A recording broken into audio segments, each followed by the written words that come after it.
when you have all of those fragmented spaces you're trying to grow in, and you've got all the language barriers and challenges, it's really hard to launch like one major campaign across the board. So it was all these smaller pockets, and what were the key, stories that we had to emphasize depending on, whether I was in Croatia or whether I was in Estonia or anywhere in between. And it occurred to us that one of the untapped assets that IBM had in troves was the IBMer. We had thousands of employees, sales, development, marketing, support, all over that region, and they weren't actually necessarily very social on their own channels. Welcome to How I Made It in Marketing from Marketing Sherpa. We scour pitches from hundreds of creative leaders and uncover specific examples, not just trending ideas or buzzword-laden schmaltz, real-world examples to help you transform yourself as a marketer. Now, here's your host, the Senior Director of Content and Marketing at Marketing Sherpa, Daniel Burstein, to tell you about today's guest. Yes, the Super Bowl ad. How exciting. The experiential activation with the major influencer. The new branding campaign rollout. Also wonderful. But don't stop there. You can have the most compelling and creative ad campaign, but if you don't optimize for every customer touch point, you are undercutting the expectation you have built for the customer with the reality your brand is actually delivering. So I love this lesson from a recent podcast guest application. Marketing is the chief customer advocate. Here to share the story behind that lesson, along with many more lesson-filled stories, is Scott Neuman, the Corporate Vice President of Marketing at Calix. Thanks for joining us, Scott. Thanks, Daniel. So let's take a look at Scott's background real quick, so you know who I'm talking to. He's been just cherry picking from his LinkedIn here. He's been an account manager at J. Walter Thompson, account exec at Young and Rubicam, director of marketing for Watson Internet of Things at IBM. And for the past 7 years, Scott has been at Calix. Calix is a publicly traded company on the New York Stock Exchange. In 2024, it reported $831 million in net sales. Neuman leads the corporate marketing strategy team at Calix, including branding, communications, content development, digital and event strategy, and field enablement. Collectively, the Calix marketing team is approximately 100 professionals with a primary focus on the North American markets of broadband service providers. So give us a sense, Scott, what is your day like as a corporate vice president of marketing? Yeah, well, we start with our mission. Key thing at Calix is our goal is to help transform society one community at a time. And we do that through our customers. Our customers, as you said, are broadband service providers. The vast majority are in rural parts of North America, connecting communities that have been previously unconnected. So they're trying to bridge the digital divide as best they can. My job as heading up corporate marketing is, one, how do I help them understand the role that we can play in helping them complete their mission of leaving no communities behind? And two, how do we tell their stories, their success stories that help inspire others that are in other parts of the country? Well, let's talk about what you learned from doing that. And I like to say in marketing, I like to say I've never been in any other industry. I haven't been an actuary or podiatrist, but I feel like we actually get to make things in marketing. It's fun. So let's see what you made. Although broadband service providers are making things too. So maybe they could be part of it as well. So you learned that marketing is the chief customer advocate. You said, I love that lesson. Can you take us through, how did you learn this? Yeah, it was early on in my career when I was at IBM, and just thinking of the various hats that you wear in various roles. I like to think of sales, as much as they're spending time with customers, they tend to be the great voice of what the product can't do, and what it should do next, and they can feed back into R&D. Marketing's role is, what are the problems that customers are trying to solve? So whenever you're in an internal meeting, which is most of the time, your job in that meeting is to represent the voice of the customer. So whenever there's a debate about what we might do next, or here's a new campaign or a new offering or some new motion in the market, first question you need to ask is this going to help our customers? In what way? Are they going to make better decisions faster? Are they going to be able to progress upon their journey? And if the answer is no, then you got to question, why are we doing that? And so on a regular basis, you have to keep asking yourself that question as a marketer, and trying to improve the way you can turn your story into something that resonates with the audience you're trying to reach. Maybe I wonder if you could take us into the rumor it happened at IBM, a specific example of how you did this in a meeting. Because, for example, I like how you're breaking down sales and marketing. remember Yeah. speaking in a college class, they were asking me the difference between advertising and marketing. And what I said was, advertising is not holistic of the customer experience with the product. Even intelligent multi-channel campaigns are impacting just a fraction of customer touch points with a brand. So the way we deliver the product, whether it's a service or a software dashboard or something, that is all marketing as well. So whatever you could take us in, I love this great in theory. What does this mean in a meeting in IBM? Like, what did you do? How did you use this philosophy? Well, I'll use an example from my time at Calix. Okay. So one of the things that we do is we help launch new services that broadband providers can take to their subscribers. Think of us in some ways as the R&D department for many of these small regional providers. They don't have the scale, the development team that we could apply to their portfolio of offerings in their market. And their goal is, how do I differentiate? How do I continue to make my offerings more appealing to my subscribers? So when you think of that, I've been in meetings where we're thinking through what's the next best feature. For example, we produce an app. We create a mobile application. We call it Command IQ.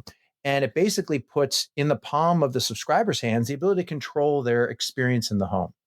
So they can reset their passwords. They can turn devices on and off. They can set parental controls and advanced security. So it's the next stage of a subscriber experience in the home. And as we're going through with our team and product development, they're thinking through what's the next best feature, what's the layout, and how do I make this an easier experience. And we've been in debates, really good, healthy debates. Is that really the next feature that they need? And help me understand, how is that making the life of the subscriber easier? Sometimes it's actually making the life of the provider a little simpler, but if it's not helping their end subscribers, we need to rethink, is that actually the right path to take? And there have been many things that have been left on the cutting room floor that actually didn't make it into development because it didn't pass the test of, is it providing our client the right features, but at the same time, is it improving the lives of their subscribers? If it's not doing both, then we have to actually reconsider it. I think that ties into your next lesson. Always think B to B to C. So how did you kind of learn this lesson, get this idea of thinking beyond your customers, which is very easy to focus on because we want to get results from them, serve them, to who they're actually serving? Yeah, I think one of the benefits is the typical persona that I'll engage with at our customers. It's a mix. There's a general manager thinking through the business strategy, but very often they're turning to their head of marketing on how they go to market. And so you're always trying to think, as a marketer, you're trying to be empathetic and you're always trying to put yourself in their shoes. And I'll be in positions, whether it's a customer advisory board or whether it's a one-on-one meeting, I'll eventually ask, what's keeping you up at night? And generally speaking, they're not thinking about their internal processes. They're thinking about their customer. So if I don't understand what their customer, in this case, their subscriber, if I don't understand what their pain points are, I can't understand the marketer, and then I can't solve their problems. So I basically have to put myself in their shoes. And more often than not, really good companies that we work with, these broadband providers, if they are thinking first about the communities that they're connecting and the connectivity problems they're trying to solve, they have a really hard time differentiating. So they've got to put their communities first. So I need to understand their communities. So you mentioned a great example with giving them the product features with the IQ app. I wonder, do you ever do anything to help them with, when we talk about B to B to C, the actual value communication to the customer? And I'll just give you one real interesting data point that made me think of this.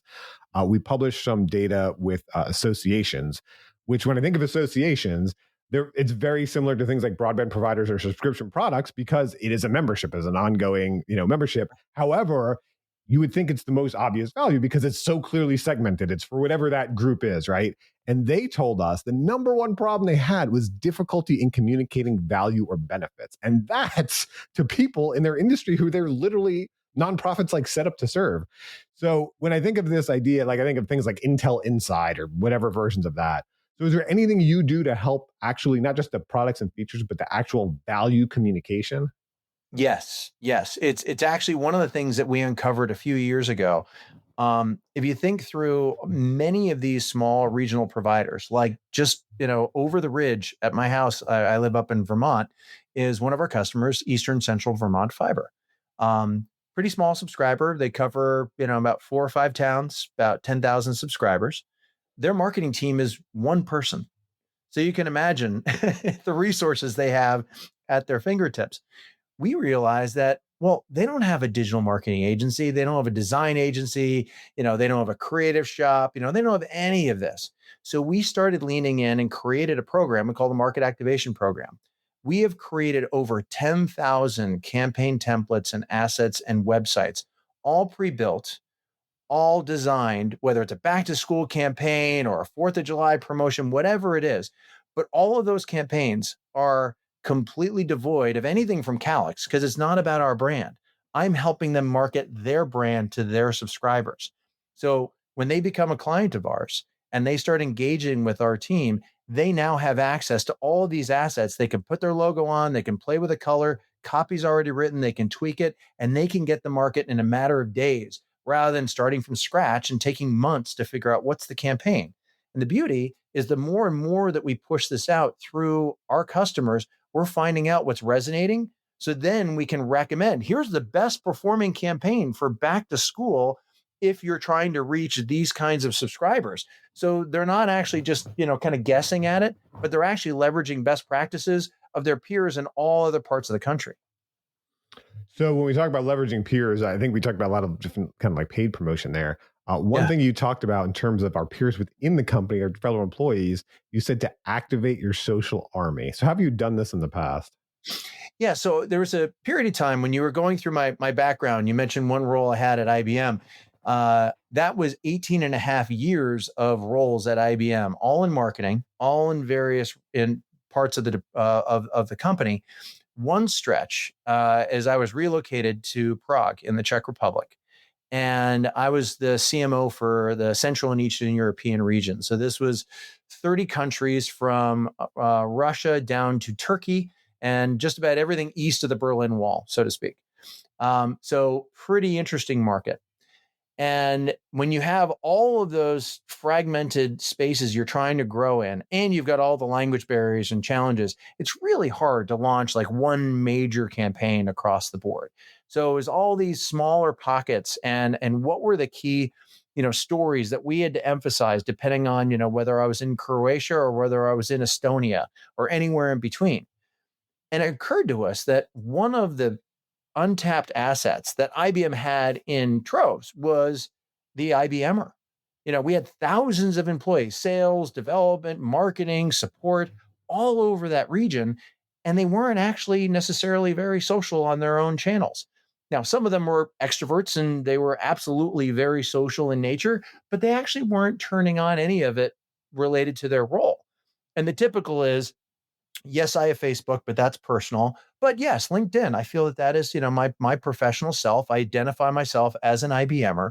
And what we were trying to do is figure out how can we turn this small army of IBMers on to help amplify the stories we're putting in each one of these 30 markets.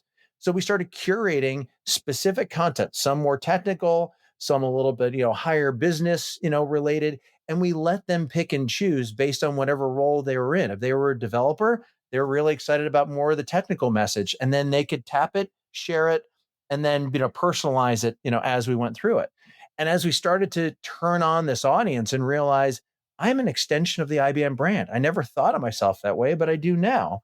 We were actually increasing our share of voice, single then double digits throughout the region. And the best part, this is all earned. This is not paid media. This is earned through their respective networks. And they were opting in and they were loving it. So anytime it comes to any change management with employees, I think the debate is always intrinsic versus extrinsic motivation, right? So I wonder, like, how did you make that cultural change? Was there a specific, extrinsic motivators of like you win a gift card or a bonus or something? Or was it calling it out in meetings as an intrinsic motivator? Like what worked best to actually get people moving and sharing?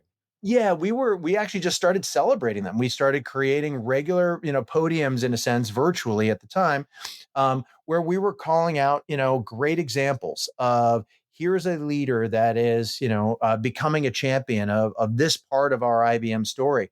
So little by little, the ones that it's not going to resonate with everyone, but the ones that it did resonate with, it was motivating, as a way to say, yes, I'd like to be like, that person.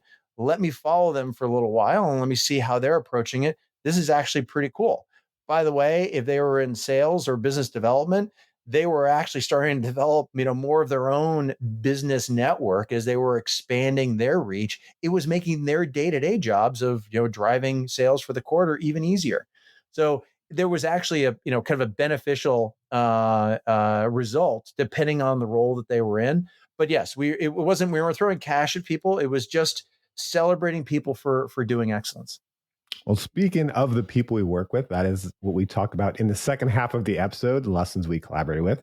Before we do that, I should mention that the How I Made It in Marketing podcast is underwritten by MechLabs AI, the parent company of Marketing Sherpa. You can get conversion-focused training from the lab that helped pioneer the conversion industry in the AI Guild and a community to collaborate with. Grab your free 3-month scholarship to the AI Guild at join.mechlabsai.com.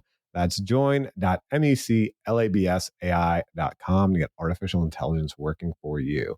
All right, let's talk about one of those IBMers that you used to work with, a well-known IBMer in this case, John Iwata, former CMO of IBM. From John, you said you learned that great marketers are great storytellers. How did you learn this from him?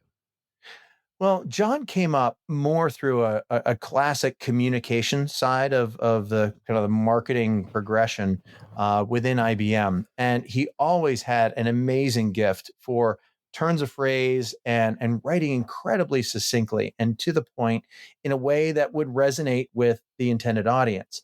And you can imagine when you're working, and IBM was no different than an HP or take your pick of a large tech company. It's really easy to slide back into the tech and just say, look at this, it's awesome, let me show you the specs, let me open the hood and show you what's under the covers, right? And yeah, there's a role for that, but it was always first, who are you trying to reach? And again, back to our earlier conversation, what do they care about? And are you actually speaking to them in the language that they want to be spoken to in? Are you talking over their head or way below them? And as long as you're hitting the, let me help you understand how I can help you, then you're starting in the right point. Now, the tech facts and so forth and figures, they'll come as appropriate, but it's not generally ever the lead story. The lead story is, am I appealing to the appropriate emotion? And a perfect example of that, it's rare you find yourself, and IBM in this case, where they could actually shape and create a market. And when John and his team launched Smarter Planet as an initiative to actually change the way the world thinks about technology and the role that the role it can play in solving some of our biggest challenges, that was a game changer. But at the beginning of it, that whole story was not about the technology. It was about the problems that we could solve that anyone could understand. And so it became a mass appeal market and completely changed the trajectory of the company. Well, Smarter Planet, that's a great example. That's a broad IBM, but we talked about you had many roles there, and you also worked at Watson. And I wonder if you had any storytelling examples from Watson, because when I interviewed John Iwata, he told me this. I've got this quote from him. He said, "We gave this technology a name, Watson, after our founder. We gave it a persona on television. We gave it a voice. We tested many different voices. We presented it to the world not as a supercomputer, but as a breakthrough, the first computer of its kind that isn't programmed and learns." And I thought about this. So I interviewed John Iwata 10 years ago, right? And I thought about this now because I'm looking at it fast forwarding 12 years later after Watson, ChatGPT comes out. And it really struck me the differentiation between how Watson was marketed. ChatGPT was almost the opposite of storytelling. Like no one even knows what a GPT is, or at least didn't back then. It was just, here's the thing. Now, the difference in fairness is Watson, you couldn't actually go in and try like you could with ChatGPT. But it just really struck me. IBM, I think probably Watson. That was the first big campaign where it was getting AI out there. ChatGPT came along. They took this totally like inhuman approach. And so I wonder if you had any thoughts about that, or from your time at Watson, how you used storytelling there. Yeah, well, the good news is the hard work on personifying Watson had already been done by the time we launched this new business unit to apply it to the world of IoT, and mostly we weren't talking about home IoT and connected cameras and, automated toasters and whatnot. This was more in the industrial side. Perfect example would be working with French railways and embedding sensors in the chassis of the locomotive, so you could understand the friction and do digital modeling on the connections to the tracks and the wheel bearings, and detecting in advance, way in advance, when something was at the stage where it probably needed to be replaced, way before there's any risk of it actually breaking, right? And creating smarter and smarter, massive, transportation networks that were now becoming more and more intelligent. Watson was the interface to actually understand all of that technical IoT strategy. But specifically, uh, it's interesting to think how the world, since we launched Watson, when I say we, I'm already thinking of myself as an ex-IBMer, since they launched it, now fast forward where we are today. And you now, to your point, talk about ChatGPT, which is fascinating in terms of how quickly it took off. And it was purely a technology you could jump right in. Now, we've seen the downside of, well, when you expose it to the entire World Wide Web, you can get some really interesting answers that have nothing to do with fact, right? Entirely fiction. When Watson was first rolled out, it was always designed to be a walled garden. It was something that you brought into your environment and you trained it. And unlike Alexa at the time, which was already trained, but again, it was pulling from the broader internet, this was specifically designed to be an expert just in what you needed it to be. That's how Watson was designed. And some people were thinking, oh, I kind of wanted it smart out of the box. It's like, well, no, if you're going to be a hospital and you're going to train this to be amazing at diagnosing cancer, that's all you need it to be smart on. You don't need it to know, what sound does a whale make, when it's mating season. Totally different topic. Today, we've almost come full circle where we're now trying to figure out how to bring AI into the enterprise, but you actually don't want to expose everything you have in the enterprise that you've got to keep sacred back out to the rest of the internet. So it's a really interesting journey on the AI front. But I think the brands that were established that really took the how does it apply and in a very simple way to understand, if you can land that first with your story, which they did with Watson, it's got, lasting power. And it's still today one of the critical lead with sub brands of the IBM campaigns. Right. And I think what they did to a great extent, like you talked about with technology, is that humanization made people understand it on a different level than the zeros and ones. Because when there's technology marketing, right? Yes, there's the technology experts in the company, right? There's those different levels. But some business folks, you know what I mean? Their first thing isn't the technology. They're deciding how to reach their business goals. And that's something that sometimes we overlook when we look at these different segments. Right. Exactly. Which gets to, I love this when we talk about storytelling. So we can think of it at a very high level as, something only creatives do. But you mentioned there's more science than art to great storytelling. And you learned this from Donald Miller, the CEO of StoryBrand. How did you learn this from Donald? Yeah, so we brought in Donald from StoryBrand about 4 years ago, and we really were trying to figure out how can we upskill the marketing team that we have to just be better storytellers. I mean, at the end of the day, it's one thing to be really, really good at understanding marketing, executing campaigns, reporting, and driving your results, but you still need to understand at its basic level, how do I tell a really good story? And Donald had come up with a really nice model, in a sense, a framework, but he was based it on basically anthropology. We are, as humans, way before the written word, we were a storytelling culture. That's how we learned from each other. We would tell stories. Well, interestingly enough, stories over thousands and thousands of years followed a bit of a standard pattern. There's your protagonist, and then there's a challenge of some kind. And somewhere along the lines, they went through kind of trial and error many times by meeting a guide that had seen this movie before, takes them along that journey to either success or failure, and then the crescendo of your story. Over thousands of years, our brains have been kind of wired to that model. By the way, I basically just told you the plot of just about every Hollywood movie in the last, 60 years, right? I mean, take Star Wars, right? Luke Skywalker, Obi-Wan Kenobi is the guide, and then, cue your montage and he eventually becomes a Jedi and then, blows up the Death Star. So almost every movie follows this. Many books follow this. Why? Because it actually takes less brain calories to follow this pattern than if you do it in reverse. I mean, think of all the movies like Tenet or Inception, which, kind of do it backwards or jump around in different places. And it makes it really hard for you to follow because you're actually breaking the model of the traditional story flow. So that's what I mean by there's actually a little bit more science here than just art. It's not, I know it's a good story when I see it. It's actually not that subjective. But the most important thing for marketers to take away from this is many come into this framework thinking, okay, here's my brand. I'm the hero. And let me work my way through the story. It's like, no, Yeah. no, no, no, no. You're already off on the wrong foot. You are Yeah. never the hero.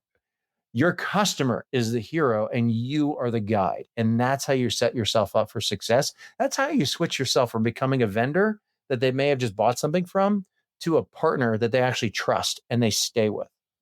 I'm so glad you say that. Do you do any customer journey mapping to help understand the story? Because Yes. when you're talking about the storytelling, the best example I've heard of it, we might be talking about the same one, is the monomyth, also known as the hero's journey from Joseph Campbell. And I always love that was a great example because we talk about, I like to say customer journey because of Joseph Campbell, because you could call it a funnel or you could call it a lot of different things. Right. Whatever. And yeah, so but one of those key things to understand those steps, and he even uses the word call to action and how, all these different steps it goes through. And it's like, wow, this is very similar to a purchase. So is that when you're trying to tell these stories, like, does your team work to, like, let's map out this customer journey and understand what they need and when they need it? Yeah, because at every stage of that journey, they're asking for different levels of support and help, right? So in some cases, they're just looking for information to find out like who you are and why. Eventually, they'll get to the point going, okay, I'm thinking about entering a relationship with you, but I still have a few more questions to make sure that I trust you and that your interests and my interests are aligned. Well, in a marketing funnel, that's very different content and messaging than at the beginning of that journey when you're just introducing yourself to them, right? And then, you get you kind of all the way through. At some point, they're going to say, well, have you helped any other people become Jedis before if I stay on my Star Wars track? And it's like, well, yeah, oddly enough, let me give you some of my customer references. Here are some former Jedis that I've, successfully, made through the progress. Okay, got it. I actually now have more confidence in you. Yes. Where do I sign? So here's a debate, buddy of mine. We're doing a webinar in a few weeks. Does it have to be a pain point or can it be a goal that starts that call to action of the journey? Because when you think of a lot of movies, when you think of a lot of storytelling movies, it is often a pain point. Like Braveheart is a famous one. I love Braveheart. They slit his wife's throat. Even Luke Skywalker, they kill his parents. Like, so, and then, obviously the hero has to come in and change things. And in marketing, especially in tech marketing, cybersecurity is worse than some others. We often focus on these pain points of like, oh my gosh, this horrible thing's going to happen and start this journey. And so me and a buddy were having this debate about, one way or the other. I won't say what my thought is, but do you have any opinions there? Like, do we have to start with a pain point? Can it be a goal? Do you do both? Yeah, you don't have to. Unfortunately, the way I think the human condition works is it's more dramatic. Yeah. And so, you're not going to watch a movie about Bob who one day wakes up and says, I'm going to train for a marathon. And then you watch Bob train for a marathon and then he runs a marathon and you're like, that movie sucked. there's no drama, right? So you absolutely can start with, you may not be struggling, but you may, to, lack of a better term, you're sub-optimized. You could be doing so much better. And we actually have this conversation many times with the marketers that we work with at our customers is, look, you're doing a great job for what you have, the resources you have. If you let us partner with you, we can make you a star. You can literally blow out all of the KPIs that you're worrying about and how you're trying to roll it up to your GM, press your friends and family, be the highlight of the cocktail party. You could just jump right into the benefits and you don't have to say, hey, and if you don't go down this path, here are all the terrible things that are going to happen to you. So you don't always have to draw that. But from a Hollywood perspective, that's the drama. That's what, it's like, you can't look away from a train wreck. They actually want to see what might happen. It's part of the human condition. Yeah. All right. Well, so you're getting your whole team aligned to take the storytelling approach to understand the customer journey. Yeah. But of course, that gets into the management and leadership aspect of what we do as marketers. You said you learned this key lesson: effective leaders challenge rather than direct. And you said you learned it from Matt Collins, who is Chief Commercial Operations Officer at Calix. How did you learn this from Matt? Well, I've known Matt for, gosh, 15 years. We met at our days at IBM, and he was the one who actually brought me into Calix. And tragically, Matt passed away about 3 weeks ago. And so, it's still this massive void for our team at Calix. He was we refer to him as a unicorn. He was an amazing combination of all the things you would ever want in a chief marketing officer, and then some, right? In terms of, and it's taking on, data and integration and operations and supply chain. I mean, he really was an amazing human being and an amazing friend. And one of the things that he was amazing at is whenever there was a challenge, especially when Matt was arguably more times than not, he'd walk in a room, he was already the smartest guy in the room. But even though Matt already had a sense of, I know exactly how this should go, I could actually give you the 12-point plan on how to solve how this should go. But he also knew that he's not going to elevate the people around him if he's constantly giving them the recipe and then just sitting back and letting them, finish the recipe. He was, here's where we need to go. And let's make sure we're all in agreement. We may have some debate over that. But then he's going to give you the chance to actually, maybe there's another path. Maybe there's something he hadn't thought of. Now, 9 times out of 10, he had already kind of thought ahead, game theory, and he generally was right. But what that did is that gave the team agency. And if you read anything about Daniel Pink and what motivates people, in an organization, once you're compensating them enough to take care of their family and their overall, financial status, it's not about throwing more money at them. It's, are they actually enjoying the job they're doing? And are you giving them the agency so they actually can adjust the way that they deliver value? And you're giving them a chance to lean in with their creative ideas and the way they can contribute to the company. So really great leaders, they will inspire the people around them. They won't tell them what to do. They'll help them course correct so they don't go too far off the path and waste their time. But they're letting them bring their own full self to solving the problem. And when you do that and you've got diversity of thought across the team, you could be blown away by the results that you get out of that team. First of all, sorry for your loss. I'm very sorry Thank to hear you. that. I mean, I love what you're saying about giving employees agency, and I wonder, when we talk about the actual vendors we manage, how you actually extend that into the vendors. Because I always thought advertising agencies, marketing agencies, there's this funny role of corporate creative, right? There's the copywriters, art directors, and all these people. And I was one. I started as copywriter, so I can make fun of us. Where we're artists in some sense, right? Where there's wild creatives, but you've got to fit into this corporate jacket or structure. And in B2B, it's 10 times harder even, right? Because it's more separated from that end. And so you both want this great creative flair from them, but it has to be encapsulated into something. One thing I've seen companies use is a value proposition. It has to be encapsulated into something, so it's actually driving the goals that you want. So is there anything you've learned to, like, I love this with your own employees, but then to do this one level further with agency and vendor and partner employees? Oh yeah. So we've had a great strategic creative agency. They're called Decision Council, and they're a small boutique firm, but amazing from a B2B specialty. So they really get our space. Their number one job, honestly, is to challenge us.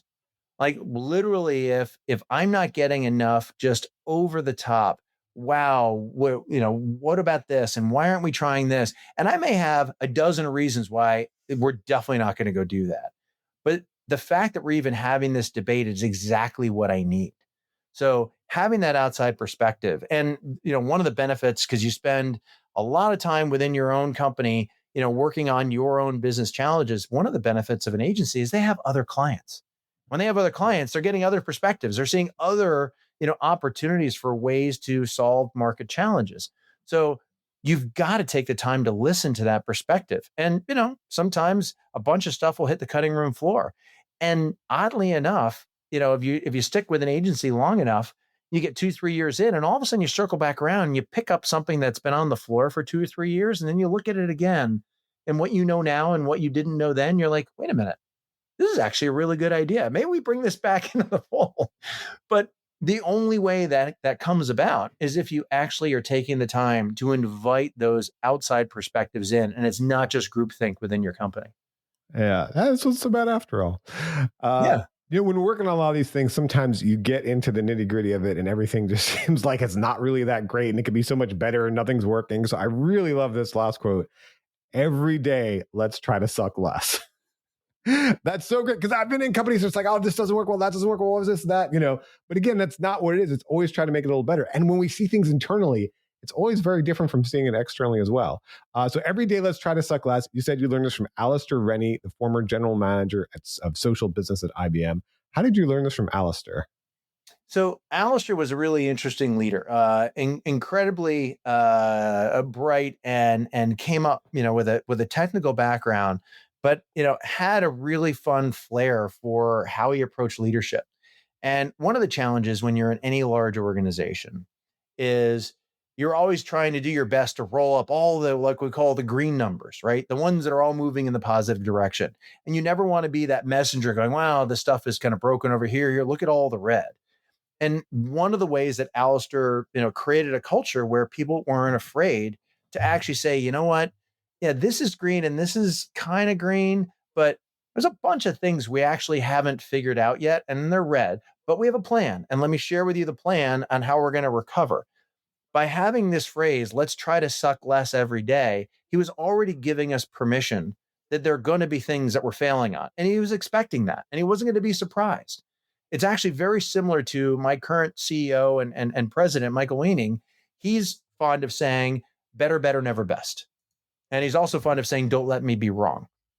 And so it's the same model of, look, we may be great right now, but we can always be better. But let's never consider that we are the best at anything, because chances are there's somebody that's doing a little bit better than we are. So always have that hunger. But then his leadership phrase of "Don't let me be wrong," he'll say one of two things will happen if you come to me and disagree with me. Either A, you will have a great idea and you'll convince me I'm wrong and we'll do your idea, or I will share with you additional context that you don't have because of my purview as the president and CEO.